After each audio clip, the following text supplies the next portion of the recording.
and welcome to Boing Boom Talk, my weekly video podcast live on YouTube and Twitch.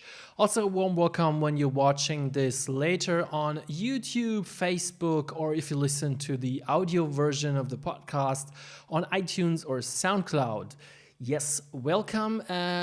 Sending live from my studio in Berlin. It's crazy hot. We're having a heat wave since a couple of days, and I am a bit tired and a bit sweaty, so bear with me if I'm not the brightest today. But yeah, we'll see about that. I brought some topics for today's stream. I want to talk about new stuff that's happening on my channel and with my content in general very soon. I got some exciting news to share. Also, I want to talk about little synth music, like YouTube music tech YouTube drama that's going on. That's the word I was looking for. Always great drama. I'm very happy we have some because we have something to talk about. But I think actually it's good to talk about it because some things have been said, some feelings have been hurt. In general, the topic the drama is about is a good one. So we'll cover that. And I have brought a demo version of Trk-01 from Native Instruments, the new kick and bass plugin. They just released it this week. I talked a bit about it in Tuesday's news update in The Loop, the news show I'm doing every Tuesday on this channel. Actually, I think this week's episode aired on Wednesday. I was a bit late. We got a lot to talk about, and I'd say let's dive in. When I say we, I mean you and me, because this show is about interaction. It's about you talking with me. So hit the chat, join the conversation, be part of the dialogue. Let me know what you think about the stuff we're talking about. If you're on Twitch or YouTube, and if you're watching this later, leave your thoughts in the comment section, and we'll go into the conversation there. So yeah, let's start with the exciting news. Let's turn some music on before we do that. Very nice.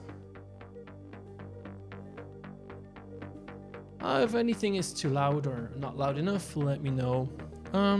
So the exciting news are I'm starting a blog, a music tech blog very soon. It will be called In the Loop, just like my weekly news update on my channel. I figured out if I'm doing a news format on YouTube, I'm writing news for that, and I'm researching and writing it. Anyway, it would be nice to have a place to publish it in written form. Not everybody's on YouTube. Some people prefer to read stuff instead of watching a talking head. So I figured out it would be nice to have a place to publish it, and that will be this blog. It will be called In the Loop as well, and it will be a blog with news about synthesizers, drum machines, music production, art, and software. I'm sure in the beginning it will be mostly accompanying the show, but as it evolves, we'll see. Maybe I will publish long reads there, features, interviews, whatever comes into my mind. The blog will be named In the Loop, and I will not tell you the address right now because it's a work in progress. I think it's even online at this moment, but it doesn't look so good yet. So I'll publish the address in a couple of days and share it with you, and also put it into the description of the video later. So In the Loop becomes its own blog. Maybe you noticed I switched to regular uploads. I'm uploading every Tuesday or Wednesday the In the Loop news update. I'm streaming live here on YouTube and Twitch every Saturday. Some people ask me, where are the other videos, like reviews, tutorials? They're coming. I'm working on a lot of tutorials and reviews at the moment. There's really a queue of stuff that I'm editing, and it will come very soon, the first ones, and I will continue doing videos. So at some point there will be 2 or 3 videos very soon. And that is only possible because of the other exciting news I'm sharing with you. I'm not saying I'm going all in, because it would be kind of crazy to go all in with a channel with just like 1,300 followers and generating practically no revenue whatsoever. That would be insane, but I'm going a whole lot more in than I have been able to do until now, because in August I will be a freelancer, more or less completely. Right now I'm a freelance producer, but also I am an educator, and also I am a hired producer in a studio. And one reason I couldn't do a lot of videos lately was because I was so busy working all these jobs. I found a solution. I will be working less, hopefully not earning less from August on. That means I will be creating more content, more videos, more articles, more reviews, tutorials, and everything. And I am happy about that so much, because it's the best. It's what I want to do all day, every day, and I'm working towards that. It's a big step forward. I hope I can increase not only the number, but also the quality of the videos. And I'm really happy about you guys being here and sharing this exciting news with me. Bo Beats hit the channel. Hi, Bo. Very nice to see here. I'm a bit irritated by the Google or YouTube smileys. Why do they look like, I don't know, melting ice cream or something? What's wrong with the smileys on YouTube? It's really weird. It has been like that for years. Why don't they fix them? They don't look healthy. It's so weird. But nice to see you, Bo. Hello. Okay, so that was the news I'm sharing. I'm not sure if is the Twitch chat still working. Could anybody confirm that? Because it's oddly silent. Okay, it is working. I just confirmed it myself. Okay, so let's hit the next topic then. YouTube drama. What I'm about to say is my personal opinion on some things that were going on in the last days on YouTube in the music tech community. This is not me having beef with anybody or not liking anybody. There is no drama. It's just we're just discussing things here. It's just an ongoing conversation between a couple of people, and between me and a couple of other people, and now between me and you. I really want to share it with you, and I also really want to know what your thoughts on it are, because I think you, as mostly viewers, except Bo, who is a creator himself, you're a big part of this discussion, although you have not been brought into the discussion that much so far. So yeah, let's do this.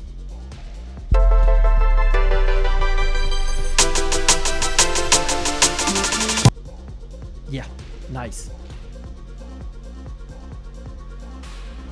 Failing,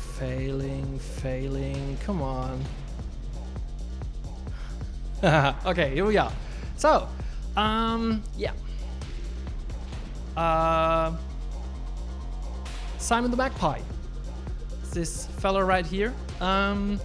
He's a YouTuber, a music YouTuber. I think he's a musician and or music tech person. I'm not sure. I did not know him until yesterday, when Carmichael from Carmichal's Cabinet of Curiosities posted a response to a video that Simon the Magpie posted a few days or so before that. That's how I know him now, and I watched both the videos and read a lot of the comments, and I talked to some people about it. So Simon the Magpie basically in this video that he released a couple of days ago, he pitched this idea of reviewing other YouTubers, specifically music tech reviewing YouTubers. Let's call them music tech YouTubers for the ease of this. And he pitches the idea of reviewing them, but not based on their videos, but on their music. So he says basically his core message is for him to accept anybody else telling him, hey, this synthesizer is great or this drum machine isn't. That person has to prove to him that he knows what he or she is talking about, and for him that means they have to show him they make great music or great art with these tools, with the gear they are talking about. So basically he's asking for music tech YouTubers to prove their credibility by showing their music. And he pitches this idea to his viewers: hey, how about me reviewing other YouTubers' music, doing videos about, hey, let's go to person XY's channel and see what music they're actually doing. So he wants YouTubers, tech YouTubers, music tech YouTubers to prove their credibility by making great music. And he asked if it's a good idea. And I strongly disagree. It's not a good idea at all from my perspective. Music tech YouTubers are not musicians. Music tech YouTubers are YouTubers, music tech YouTubers. Their job and their objective and their goal is not to make music. And most of them never claimed being musicians. They aren't. Their objective is to make videos about music production technology. That's what they do. If you want to judge these people, if you want to validate their skills or whatever, do it based on what they're doing. Videos. Don't do it on something they're not doing, music. It's not their job. And it's not necessary for them to be musicians, because I think the music world, the music industry is full of people. There are millions of people on the planet working actively in the field of music that are not musicians, and they don't need to. I wrote some down, like engineers, labels, publishers, distributors, agents, bookers, promoters, journalists, bloggers, podcasters, whatever. All these people play a role in creating and distributing music and making it public and creating this whole culture around it. And most of them are not musicians, and they don't need to. For example, if I go to a record store, I don't expect my record store owner guy to be a brilliant musician. That's absolutely not his job. I expect him to select awesome records and put them on the shelf so I can discover new music. That's what he does. And same goes for music tech YouTuber. It's not their job to create great music. It's their job to create great reviews. And so this is my perspective. Even says I agree. Thanks, Even. Tell me your thoughts on this. So he says people have to prove they're credible or worthy to create music tech reviews by making great music. That's his core message, and I disagree. I just told you why. Actually, I kept thinking, okay, I have seen some very shitty music tech reviews on YouTube. Everybody has. They are out there, they exist. I'm not saying you should not name them. I don't say you shouldn't be critical about tech reviewers in general. And if they deliver shitty reviews, you should say that out loud. That's totally fine. But, judge them based on their videos, not on their music. It's not what they do. And actually, some of the worst music tech reviews I have seen were actually made by musicians. And that's pretty much the opposite of what Simon the Magpie is claiming here. Most musicians don't have the slightest idea and understanding of technology. Because they have spent their whole life figuring out how to make music and not figuring out how stuff works and how it's created and built and what it does. I know so many people with a studio full of instruments, synthesizers. They don't know crap about them. They don't know how they work. They basically just know to do the 3 things they need to do with them, and that's enough for them. If somebody like that, like a full-blood musician who invests all his time, energy, and skills into making great music, does a tech review video, most of the time, that's going to be a really shitty video. So I even don't want musicians to make this kind of video. I want musicians to make music, and I want tech reviewers to make tech reviews. But that being said, there are bad reviews out there, and I love that we're talking about it. There are some people out there that only do reviews because they want to get free stuff. It happens all the time, and not only in music tech, but in all fields of YouTube tech videos, and also of the fashion and the cosmetic videos, etc. There are so many people, they just see reviewers, it's so nice, they get all this free stuff, I want to do the same. So they build a channel just to get stuff, and they build it on just repeating what everybody else says. Or they do reviews where, basically they don't know what they're talking about. That is not good for me or you as a viewer. It's not good for YouTube as a community and platform, and it's definitely not good for the music tech industry and scene. So call these people out, but don't ask tech YouTubers to make good music. Please let them focus on making good videos. It's their job. So that was Simon Magpie's message and video, and that was what I thought about it. And then Carl Michael from Carl Michael's Cabinet of Curiosities posted a response. This is Carl Michael, this beautiful young man on the other side, that guy. Okay, and so his response basically was, Simon the Magpie wants to review tech YouTubers' music, and his response was, no, that's not cool, don't do that. And until that point, I agreed with him. And then he said, dudes with webcams reviewing gear and music is pointless. He said, not only don't review tech YouTubers or music tech YouTubers based on music, actually don't even review technology, don't review synths and drum machines, don't review anything. Don't tell me your opinion just because you have a webcam, because I'm not interested, because who are you to tell me what to think, what to like or not like? So basically he's saying, don't share any opinion and don't review anything on YouTube. I'm not sure how serious he is right now there, because it's a video where he reviews Simon the Magpie and shares his opinion, and that opinion is not to review other YouTubers or share your opinion in the first place. So it's kind of very contradictory there, and I'm not sure how serious he is, but if he is, that is really weird, because not sharing your opinion or reviewing stuff, if we stop doing that, what's the point of social media and YouTube? Because that is social media and YouTube, is sharing your opinion wherever and whoever you are with the world. That's what it's all about. That's the magic of it. And if you take that away, what reason is there to be on YouTube and make videos or watch videos? What's left then? 80% of the content of videos is people and their opinions, and you don't have to agree with them, of course not.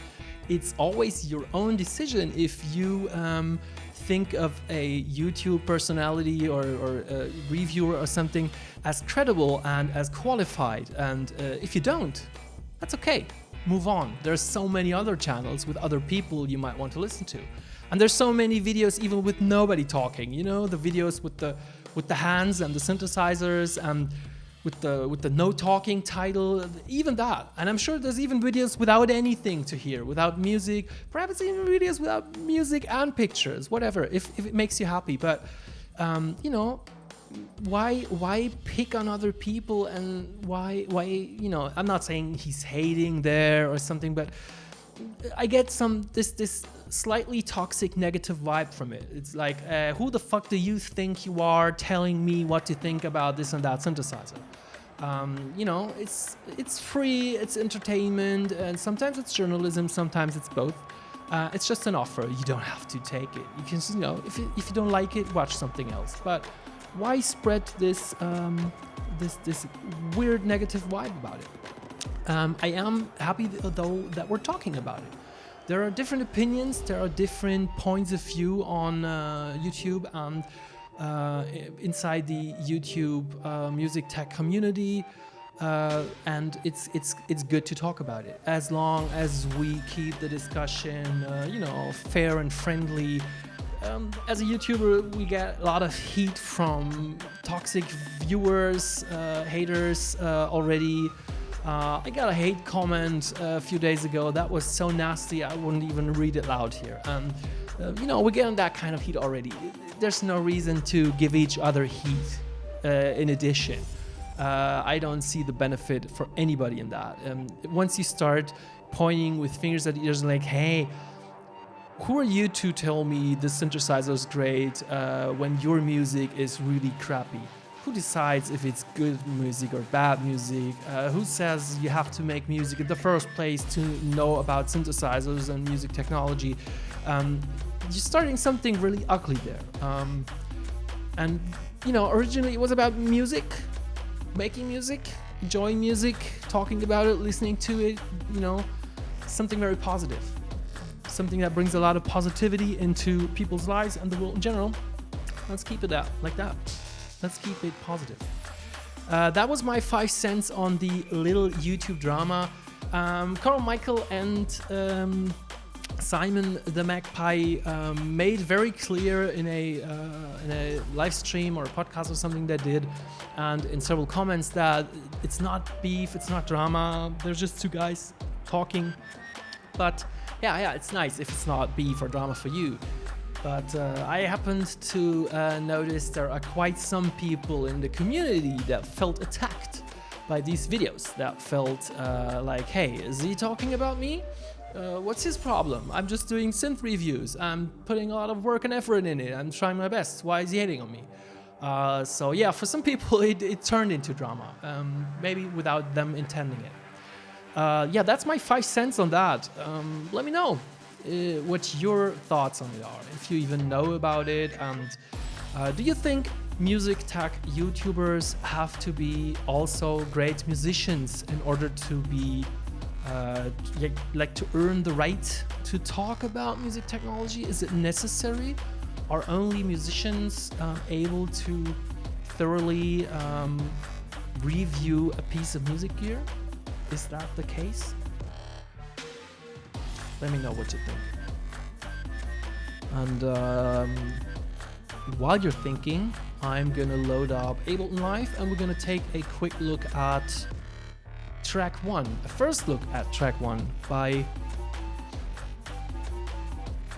Native Instruments.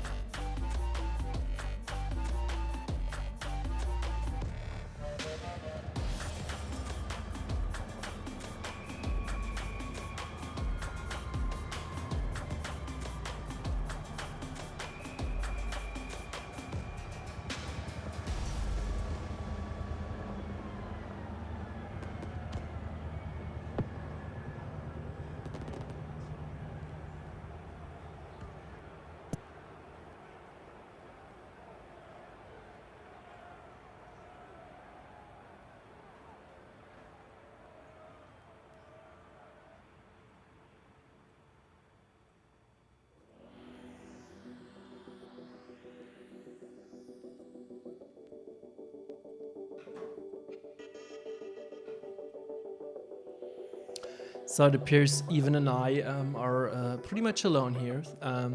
So even tell me, are you a music producer? Do you produce music or make sound in any way? Or do you just enjoy watching videos about music production on YouTube?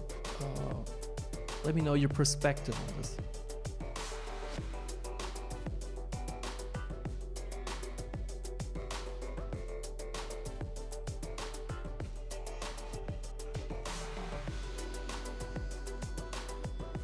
Doing that, I'm loading up Trk-01.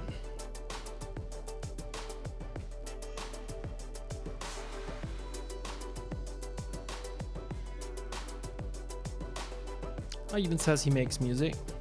So if you're a musician yourself, if you see a review about an instrument or a piece of music technology you're potentially interested in, is it important for you that the person that reviews it is themselves an active and also good musician with musical output, like that produces and releases music you can listen to get to know their skill level? Is that important for you, or is it enough for you if the person knows about the piece of technology they're reviewing and telling you about that?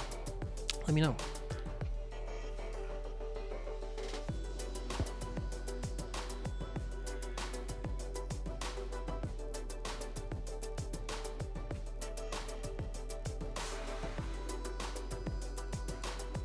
Even says he has a small studio at home. Nice. He says, no, it's not important. They don't have to be. Yeah, I don't even get where somebody would get the idea.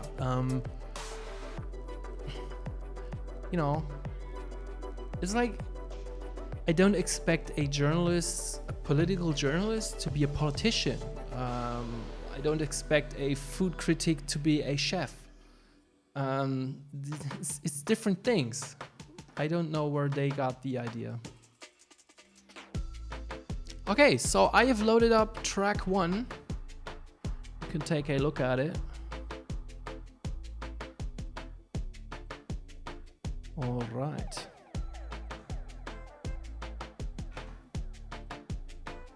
So here we go. Behind me, that's track 1. And it's a... Let me see my show notes here. Okay, Native Instruments just released it a couple of days ago.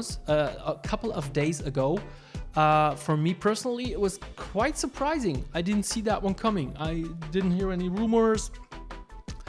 This time I didn't have a chance to check it out before it was released. Sometimes I get the chance, sometimes not. Oh, Dynamic Dub Foundation says, make what you want with love and passion. There will always be somebody yelling, but who cares? I think it's some kind of today's phenomena to say, hey, yo, I'm important, who are you? Yeah, I agree. I think it's also about ego. I talked to another music tech YouTuber today, and we both kind of agreed on that ego is a thing on YouTube. It's good to have ego when you're a public person and you broadcast and you show yourself. To make things easy, you gotta have some balls to be entertaining. If you don't, it's boring to watch people. And the most entertaining people out there, most of the time, are people that you would not want to hang out with in real life, because they have massive egos. That what makes them entertaining.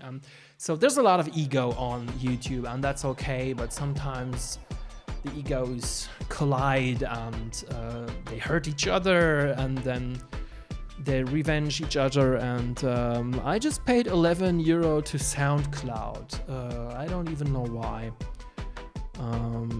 Because that enables me to upload this show to SoundCloud as a podcast, and you can subscribe the RSS feed, and also you'll find it on iTunes. That's why I invested those €11 once again this month. Okay, so I don't want to make more out of the little drama than there is, but it's good to talk about these things.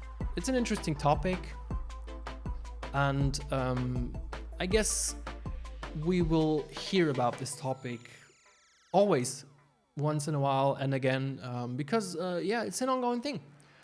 We're all YouTubers, we're all music tech YouTubers, but there are very different approaches to this. Some of us are more technical oriented, all about, the technical background of stuff, nerdy.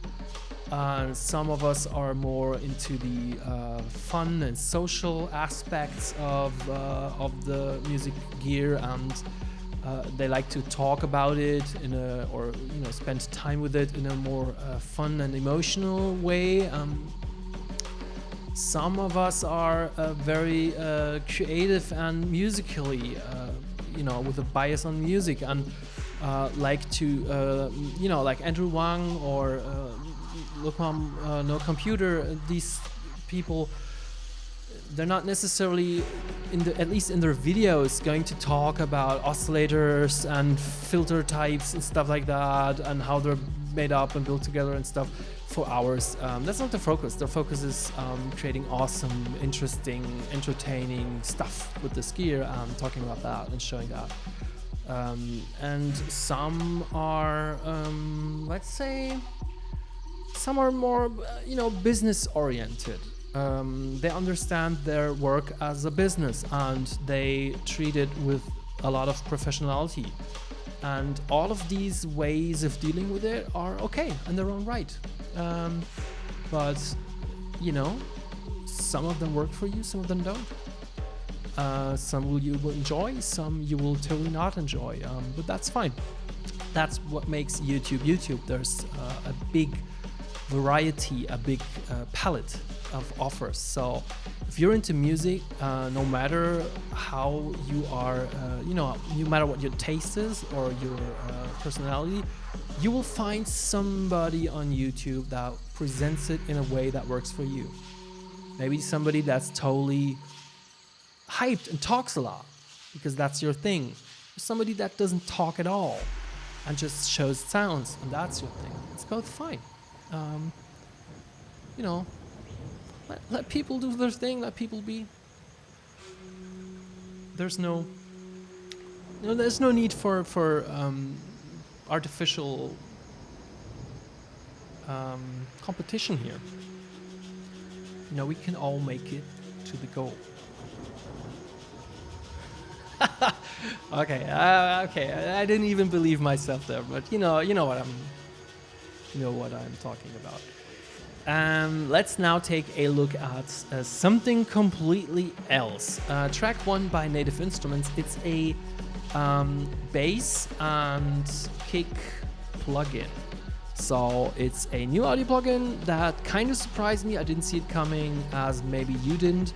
And the plugin is focused on creating bass and kick drum, like for some people, the most important parts or elements of their track, of their music, especially when you make electronic music, and especially when you make electronic dance music. The kick and the bass most likely will be your most important, the element you have the most attention on. And apparently Native Instruments figured out that a lot of people have problems with creating kick and bass, especially with creating bass and kick that, match and work well together. And so they figured out, okay, why not do a plugin? I guess that's how they made it. I don't know how they make plugins. It's just in my imagination, they're just sitting around and, reading stuff and, listening to people. And then all of a sudden somebody says, hey, why not make a plugin? And then they make that. This is how I imagined that process. That's probably absolutely not how it really works, but whatever. They made a plugin. It's called Track 1, and it has a kick and a bass layer, and it also has a sequencer and has some nice effects in it. So basically it lets you create a kick, drum and a bass sound, and also sequence those, so you can build the foundation of your kick and bass heavy electronic dance oriented or whatever track within one plugin, which is pretty cool. The kick, it consists of 2 layers, layer A and layer B, and they can be made up from samples, which are included, a synth engine, rumble, which is, I think, a sort of noise modulated. We'll check that out. And yeah, noise. And the oscillator, it has like 5 engines. Classic, which is I think a classic monosynth. Super, which is a super saw. West is a West Coast type wave shaping, wave folding synthesis engine. An FM engine, and something called modern.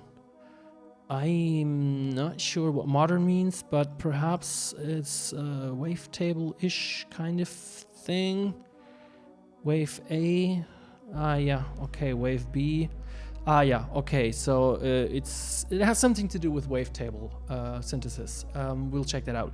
By the way, I'll do an in-depth review and most likely also tutorial about Track 1 at a later point. This is the first time, or like the second time I'm checking it out.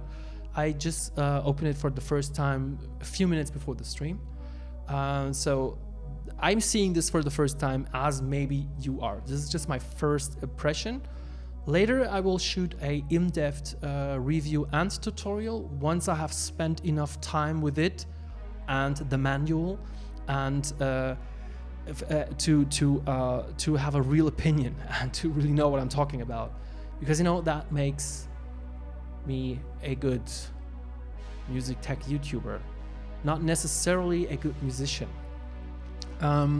Okay, so we have the kick section with the 2 layers, and we have the bass section with 5 kinds of synthesis, and then down here is a sequencer, and with that we can now sequence the kick and the bass, and the sequencer can hold up to 8 patterns for both bass and kick layer.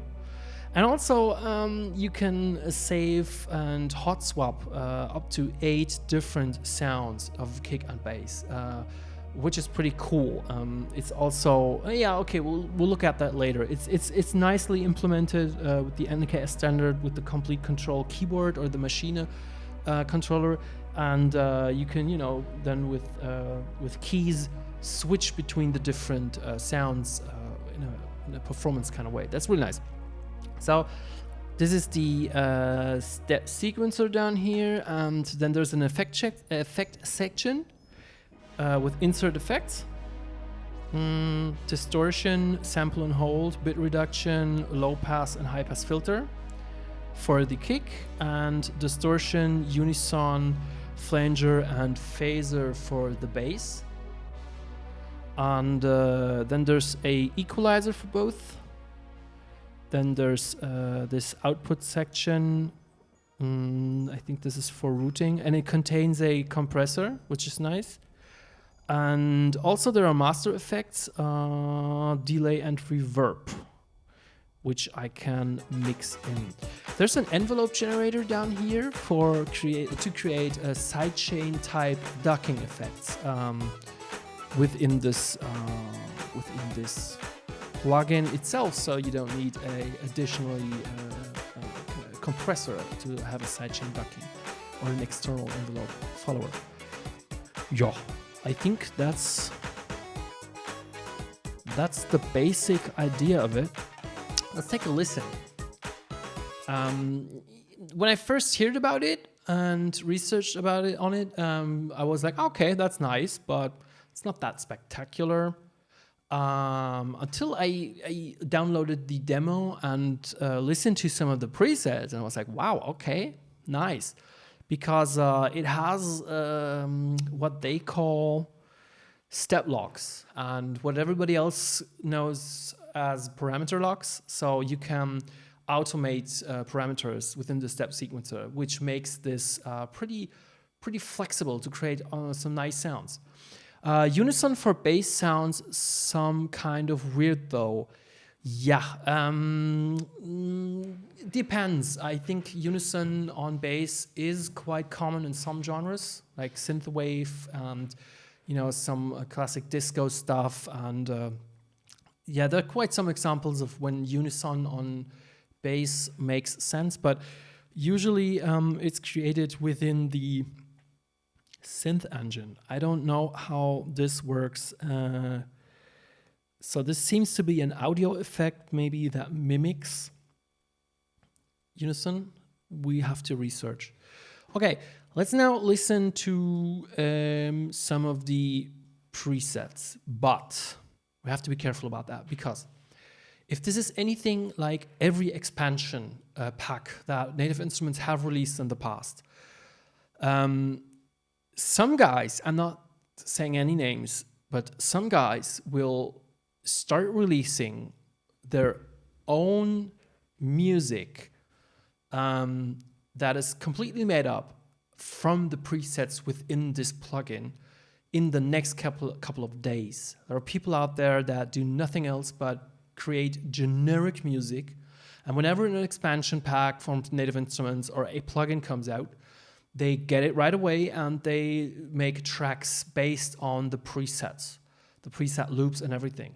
And they release these tracks super fast. And if you play any of these in your live stream, it's just a matter of time when you start getting the copyright strikes from the labels or publishers or whatever of these people claiming, hey, you're playing the song of our artist. And every time you have to respond to them, like, no, I'm not. I'm playing the preset that came with the plugin that your artist used to create a song that he absolutely didn't create himself, but he just, combined a few presets.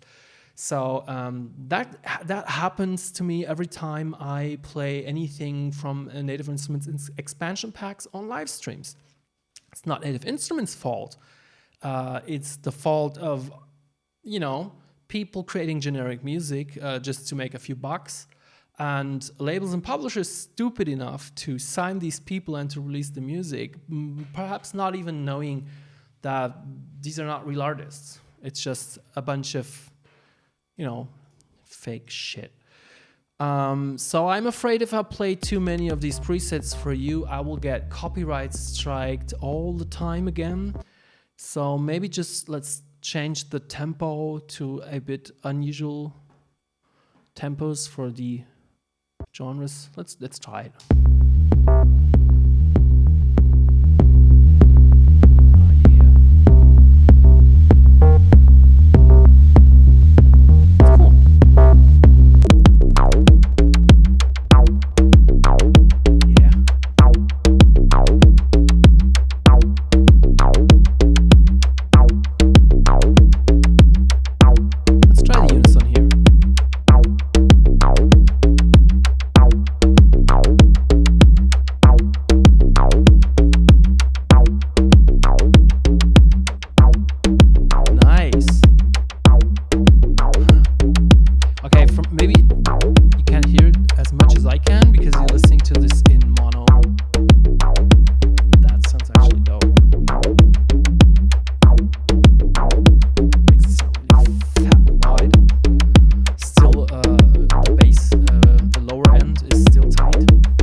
Way too loud, isn't it?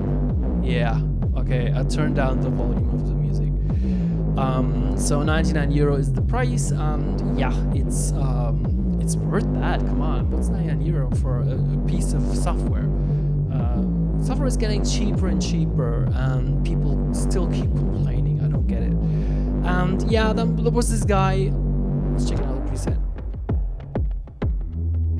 somebody leaked, some stuff about Native Instruments releasing Complete 12 soon-ish, and because they already started putting some code at some places.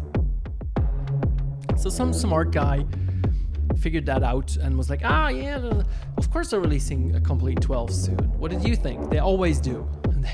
They have a very regular update schedule. It's totally, everybody knows they're soon going to release a new version. And they're now doing their sale as they do every summer. It's always the same schedule, always has been. But that person also found the names of some perhaps new programs. We don't know anything about it in the code, and people started speculating, it's called this and that, and it's going to do this and that. But nobody knows. We don't know. It's just words in code. Let's just wait until they release it, and then we'll know. But also they figured out some expansion packs apparently will be included in the complete bundles, depending if it's complete or complete ultimate. And that I think is pretty cool. And it was not only like really old ones nobody wants anymore, it was the good ones, the nice ones. Several of those that I don't have yet but always wanted to have. And that's pretty cool. I'm looking forward to that. There's no need to wait if you don't have it yet, because it's on sale now, and still you're going to save if you get it now and get the update later. Normally it'll still save you some money compared to waiting and then buying it if you don't own it yet later when the new version comes. Okay, so that's enough about that. Trk-01. Let's actually play around with it.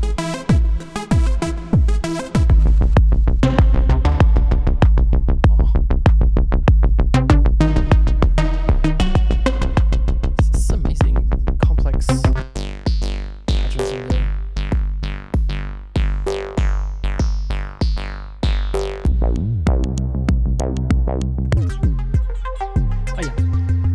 If I open up the edit view, you can see they have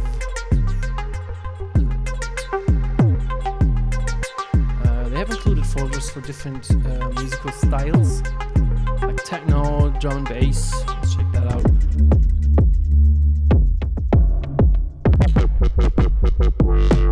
Yeah, dubstep.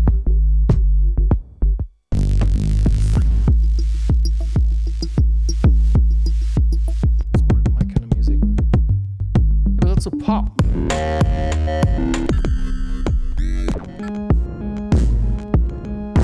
Cool.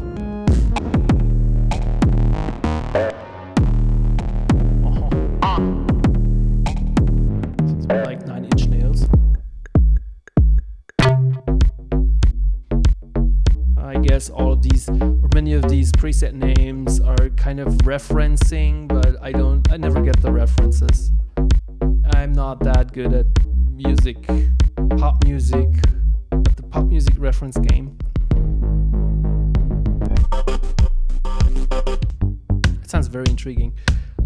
Maybe let's try to create something from scratch, but I don't know if there is a init.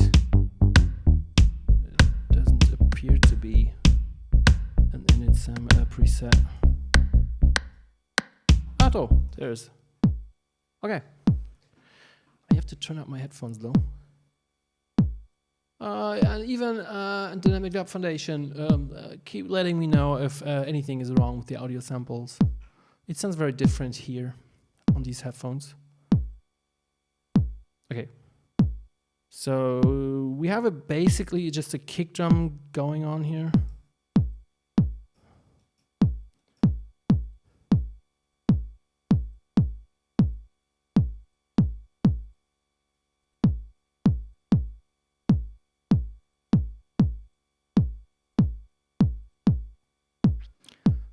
And if I go to the kick section, I can see layer 1 and layer 2, and I think there's a balance There's like a balance control somewhere. Global AB, yeah. So this is A and B, but it's the same sound.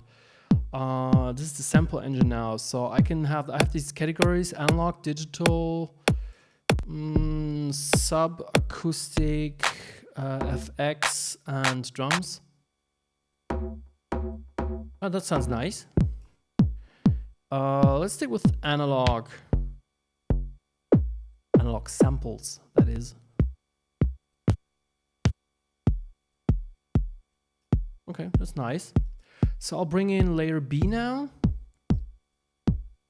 Now we're mixing both, but let's try the synth engine here. I'm blending all over to B, so we have Dynamic Double says sound quality is fine at the moment. Music was way too loud some minutes before, but now it's okay. Thanks for letting me know. I'm working on improving the audio setup here, actually using compressors and limiters in the future to avoid these kind of problems, but I didn't really have time to look into it yet. I'll do that for the next stream. Okay, so now we have a synth engine. We can tune it up and down like an octave, and we can shape the waveform from a sine to a triangle to a square, basically. Nice. We can add bus. It's like slight sort of overtone distortion by slightly folding the waveform, appears to me. We can add click, which is very helpful when creating a kick drum.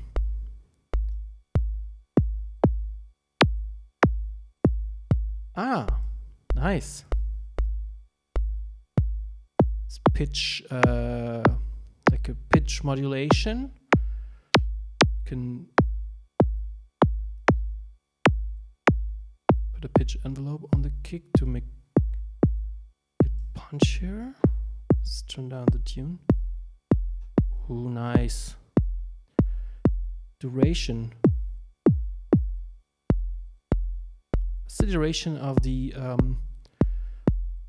pitch envelope at the beginning, like the transient? Bend. It's like the slope of it.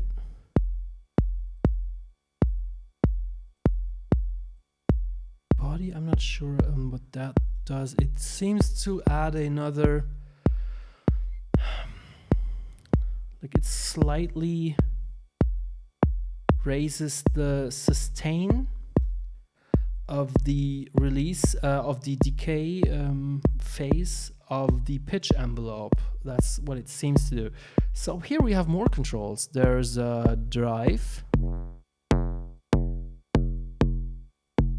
Okay.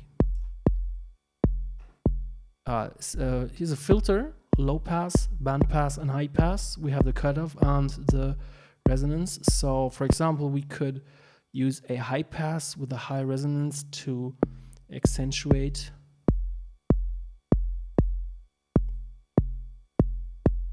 the bass frequency of our kick. Very nice. That's cool. It's very intuitive. If you know your way around, samplers or synths. That's rumble. That's cool. Sounds very roomy. Let's combine this synth engine here in layer B and blend in some rumble on layer A. Oh, that's nice. Okay, I'm not going through all of these controls, but you get the idea.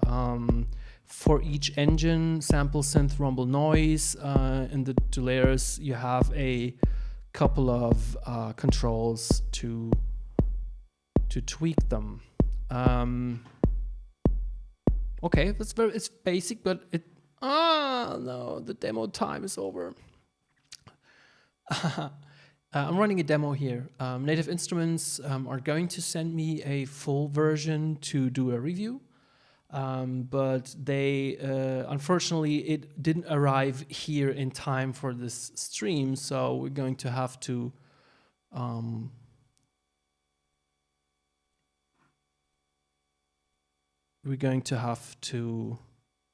use the demo instead. It's fine. We'll be fine. Let's see if I can. I'll just load up something else and load up track 1 again, and then we're fine. Where is it? Instruments, track 1. Okay. And we have another 30 minutes before the demo runs out of time. Oh, there it is again. Okay, so let's go with the initial again. I'll just quickly try to reproduce what we just did there. Shouldn't be too difficult.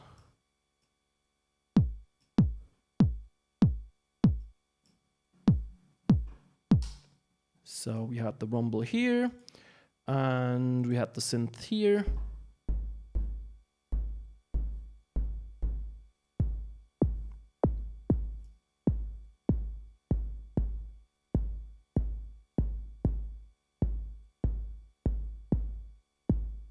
Some click. Yeah. Okay, that'll do. Let's bring in some bass. I can load the bass layer of the sequencer by just clicking here. And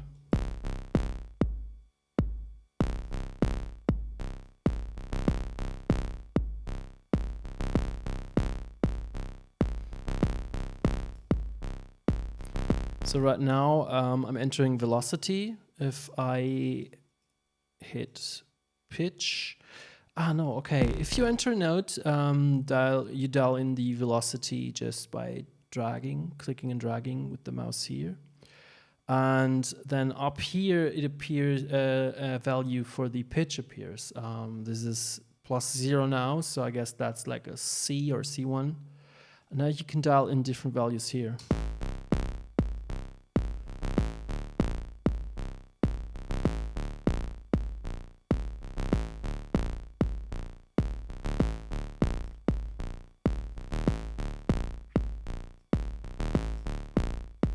Very old school step sequencing kind of deal.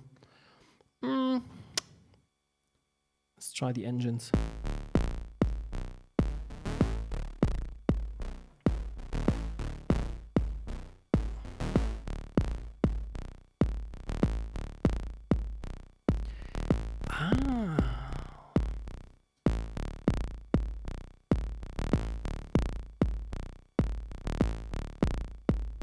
So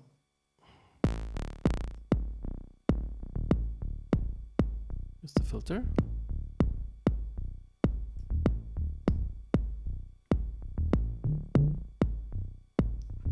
Do I have a filter envelope somewhere?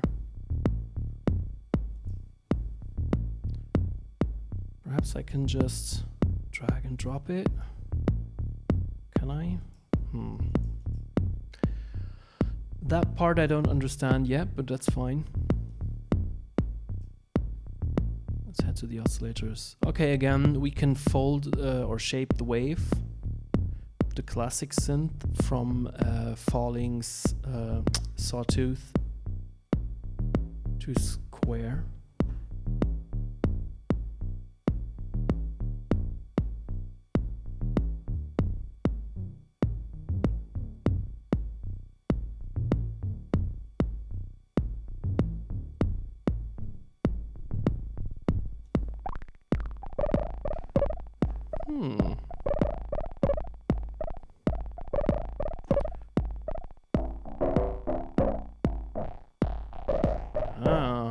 West Coast style synthesis offers much more complex waveforms here.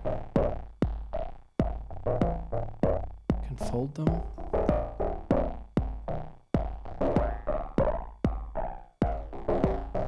That sounds cool.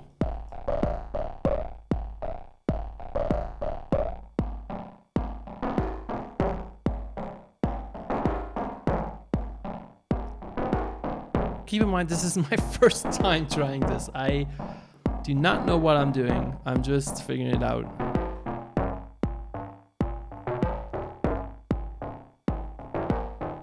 Cool.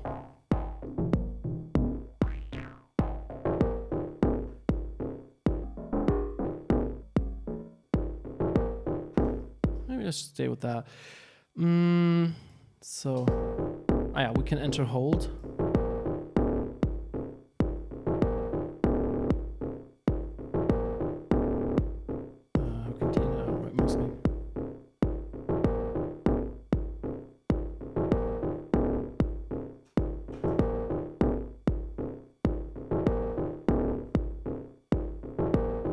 Okay.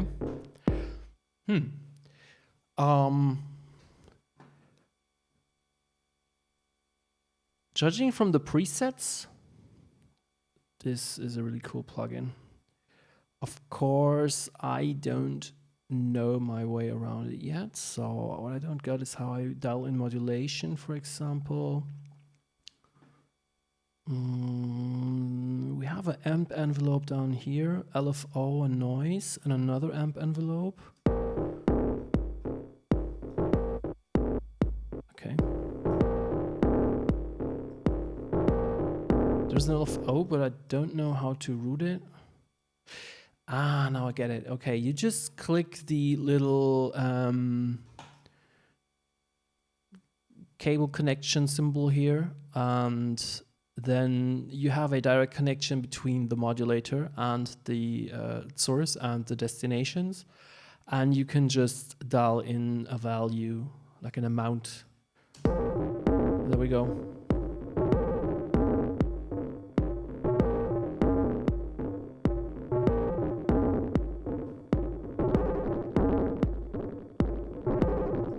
Yeah.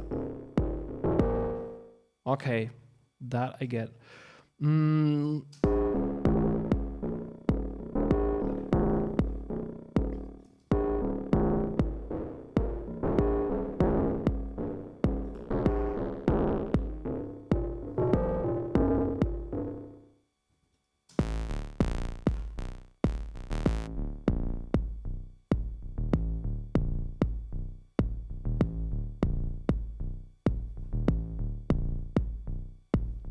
Let's try again modulating, for example, amp envelope to the cutoff. Ah, there we go.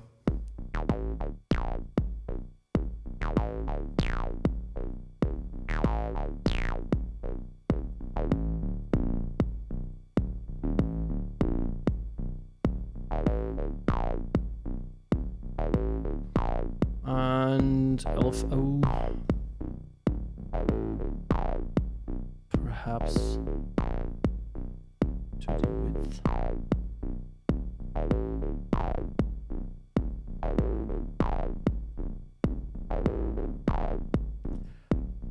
Oh, I reset it in both by accident. So I really hope Simon the Magpie is not watching. Because here's proof I am not a great musician. At least not with this particular piece of software at this point in time, because I just opened it up for the first time. But yeah, I'm really looking forward to spending time with this. I mean, listen to this.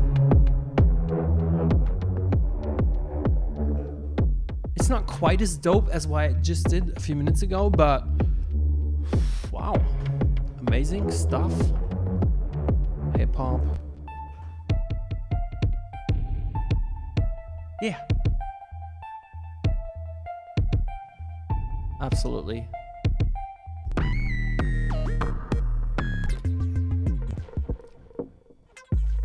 I mean, Native Instruments are known to have very good sound designers, or hiring very good sound designers. These are high quality, high level presets. More important for us mere users will I be able to create something comparable to this with the plugin myself? What makes a good plugin. There are some examples for plugins with extremely amazing presets, but when you actually try to make sounds with them yourself, you figure out it's absolute rocket science, and you will never be able to create anything close to the presets that came with it yourself, because the people that did them are absolute super pros, and even they spent months coming up with these sounds. I'm not naming any plugins, but there have been a few. I'm thinking of one very especially that was notorious for that. And in the hardware world, there's comparable things like the DX7 by Yamaha, which not many people know to program that well, because FM synthesis is in itself not that easy and intuitive than subtractive synthesis might be for many people. Plus it had no physical controllers whatsoever, except a few buttons and a slider or something, so it was a pain to program. And the question is, we know the Trk-01 can sound absolutely amazing. That's what I know now. And still I have to find out, will I make as amazing stuff with it myself? That I will figure out in the next days or weeks.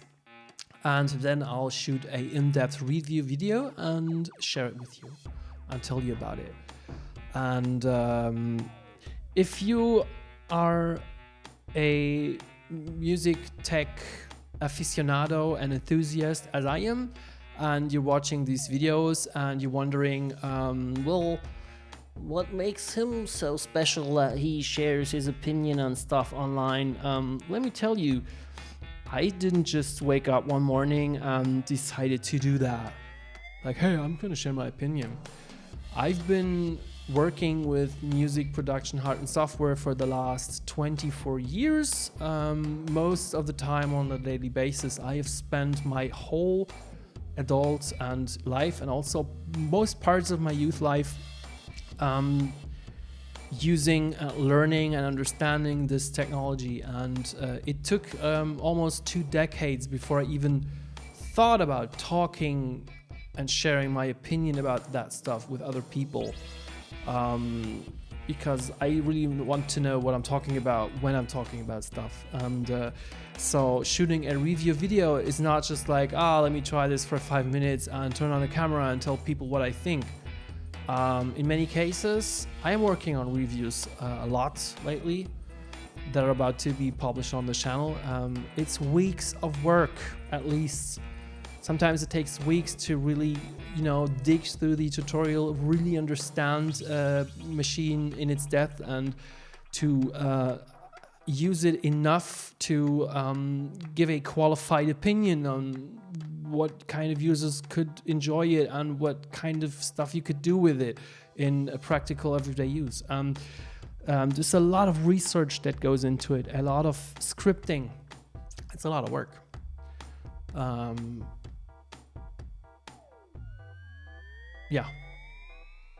So we're back at YouTube drama, basically. I can't let it go. It kind of touched me in a bad place. That was track 1. There's another thing I want to share. Last week in the live stream, I announced to do full-length music production streams from my studio, where I would produce a track from start to finish and keep streaming while doing it, no matter how long it takes, 8 hours, 10 hours, 2 hours, whatever. Ivan says, thanks Dacci Pucci, greetings from Croatia, Rovinj, I hope I said that right. Till the next time. Thanks Ivan, it was nice having you. Have a nice weekend, enjoy the hopefully great weather in Croatia, and see you next time. Thanks for hanging out, Ivan. Yeah, I announced to do these live streams in full length, but it will not be possible at this point. It will take some time because it turned out that my computer, although it's a Mac Pro, it's an old Mac Pro, but I pimped it out over the years, still is not powerful enough to stream live and run a DAW like Ableton with a ton of plugins and virtual instruments at the same time. That will not happen. Right now, just from streaming and having a few browser windows in the background, we're having, hey Marek, hello, nice to see you here. It's Marek, one of my patrons. Nice to have you. Even says thank you man. I'll see you soon. Yeah, it's not possible to stream and produce on this one computer at the same time. So what I need to do is get a second computer, a dedicated streaming computer. I looked into it and I will most likely get a second-hand HP Z400 workstation. Even if it's like 6 or 7 years old, it's powerful enough to stream, and in addition, I will need a capture card to capture the audio, the video output from the production computer. So I'll need to save up to get that streaming computer going.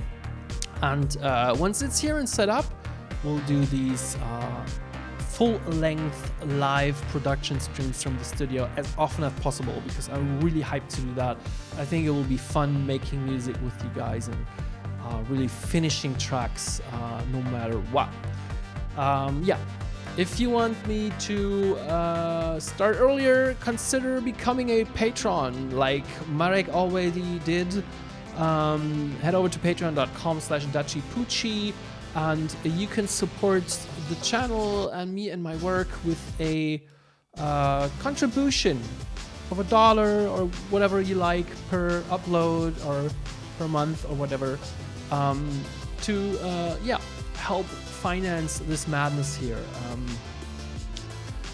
If you would like to know about other ways to support the channel, you know, just show some love in the comments, watch the videos, turn off your ad blocker once we have ads going. We don't do that yet. Tell your friends about it, or give me a lot of money. I can provide a PayPal link, but it's not necessarily about money. It's about you know, getting the word out there. So there's many ways to support this channel. That's what I'm trying to say. It's 30-something degrees. My brain is melting. I think you can tell about the weird stuff I'm talking about. Let's change the screen.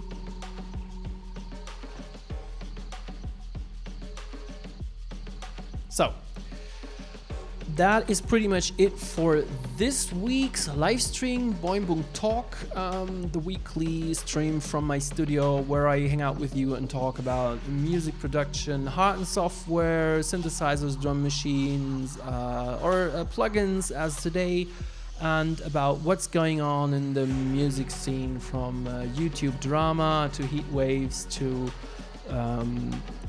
whatever. So thanks for joining me. Thanks for hanging out. I hope you enjoyed this week's stream. If you did, come back next week, Saturday around 7 or 8 p.m. I'll be live.